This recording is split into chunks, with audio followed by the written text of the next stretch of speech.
Magandang umaga mga kahuwan. Narito na ang ulat sa panahon today.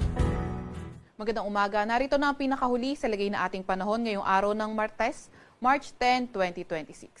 Narito rin ang ating pinakahuling satellite image kung saan may minomonitor pa rin tayong low pressure area sa labas ng ating Philippine Area of Responsibility. Kanina alas 3 ng madaling araw, ito ay huling namataan na nasa may layong 1,325 kilometers silangan ng Eastern Visayas. Itong low pressure area na ito, nananatiling mababa ang tsansa na pumasok ng ating Philippine Area of Responsibility. Gayunpaman, mataas ang tsansa nito na maging bagyo in the next 24 to 48 hours. Etong low pressure area rin naman na ito, walang direktang epekto sa kahit na anong parte ng ating bansa, pero yung kanyang trough or extension, patuloy ang epekto sa Visayas, pati na rin sa Mindanao. Samantalang amihan o northeast monsoon naman ang nakakaapekto sa Luzon.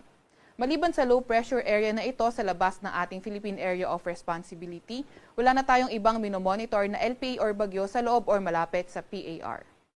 Para naman sa lagay ng panahon ngayong araw, inaasahan nga natin na yung trough or extension ng low pressure area magdadala ng maulap na papawirin, mga kalat-kalat na pag-ulan, pagkidlat at pagkulog sa lugar ng Masbate.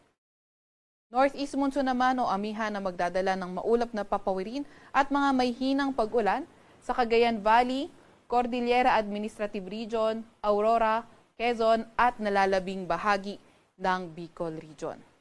Mas magandang panahon sa nalalabing bahagi ng Luzon kung saan may mga tsansa lamang ng may hinang pag-ulan sa Metro Manila and the rest of Luzon. Agwat naman ang temperatura sa Metro Manila ay 22 to 30 degrees Celsius. 14 to 24 degrees Celsius sa may Baguio, 22 to 29 degrees Celsius sa may Tagaytay, 23 to 32 degrees Celsius sa may Lawag, 20 to 30 degrees Celsius sa may Tugigaraw at 25 to 30 degrees Celsius naman sa may Legazpi. Agwat ang temperatura ngayong araw sa Puerto Princesa ay 25 to 31 degrees Celsius at 26 to 31 degrees Celsius naman sa may Kalayaan Islands. Para naman sa lagay ng panahon sa Visayas at Mindanao ngayong araw, inaasahan nga natin na patuloy pa rin na magpapaulan at magdadala ito ng mga kalat-kalat na pag-ulan, pagkidlat at pagkulog yung trough ng low pressure area sa labas ng ating Philippine Area of Responsibility. Kaya ingat sa mga inuulan ng mga nakaraang araw pa sa mga banta ng pagbaha o hindi kaya pagguho ng lupa. Pero by tomorrow, posibleng masumina yung epekto ng trough ng low pressure area sa Visayas at Mindanao at kung magpapaulan man ito sa may silangang bahagi na lamang ng Visayas at Mindanao. Kaya patuloy pa rin tayo mag-antabay sa mga ilalabas na update ng Pag-asa. Agwat ang temperatura ngayong araw sa may Iloilo, Tacloban at Cagayan de Oro ay 24 to 29 degrees Celsius. Agwat ang temperatura sa Cebu ay 23 to 29 degrees Celsius, 25 to 32 degrees Celsius sa may Zamboanga at 24 to 30 degrees Celsius naman sa may Davao.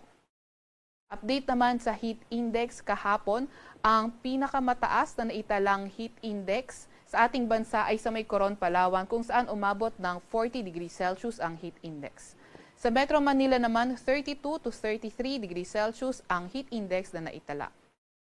Ngayong araw naman ang forecast heat index natin sa Metro Manila ay posibleng umabot sa caution category around 31 to 32 degrees Celsius at ang pinakamataas na posibleng maitalang heat index ngayong araw sa ating bansa ay sa may Coron, Palawan kung saan posibleng umabot ng 40 degrees Celsius ang heat index.